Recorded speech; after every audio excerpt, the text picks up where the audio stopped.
আর একটা ছাত্র গ্রেফতার করবেন না। খুনের বিচার খুনির কাছে, খুনি হাসিনার পতন চাই। এই গঞ্জিটা পরা দিকে যখন আমি বাসায় ব্যাক করি, তখন কিছু পুলিশ লীগ এবং ছাত্রলীগ, আওয়ামী লীগ আমার উপর অতর্কিত ভাবে হামলা করে। আমি 2.5 মাস হসপিটালে ভর্তি ছিলাম। এখানে ডিসি সাহেব আছে, কালকেও দেখছে আমি বমি করলে এখন আমার শুধু রক্তের ক্লট বাইর হয়। এখনো পর্যন্ত আমি স্বাভাবিক হইতে পারি না। তবে আমাকে যে ক্যাটাগরি দিছে বি, আমি খুশি। কিন্তু আমার অনেক অসভ্য আহত ভাইরা আছে, যাদের পাও নাই, যাদের কান নাই, যাদের চোখে এখনো বুলেট, তাদেরকে ডি ক্যাটাগরি, সি ক্যাটাগরি দেওয়া হয়েছে। আমরা এই বৈষম্য চাই না।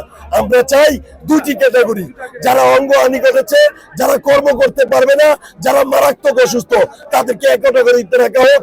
আর যারা এই গণহত্যাকারী খুনি হাসিনা ক্ষমতা থাকাকালীন অবস্থায় মৃত্যু, আয়নাগর, জেল, নিশ্চুপ জেনে সামনের সারিতে থেকে আন্দোলন সংগ্রাম করে আহত হয়েছে, তাদেরকে বি ক্যাটাগরি দেওয়া হোক। আমি আপনাদের মাধ্যমে অন্তর্বর্তীকালীন সরকারকে বলতে চাই, আপনারা আমাদের আত্মত্যাগের বিনিময়ে অন্তর্বর্তীকালীন সরকার হয়েছেন, আমাদের ভাইদের জীবনের বিনিময়ে অন্তর্বর্তীকালীন সরকার হয়েছেন। আপনারা আমাদের সরকার, আমরা আপনাদের সাথে কোনো বিরোধিতা করতে আসি নাই।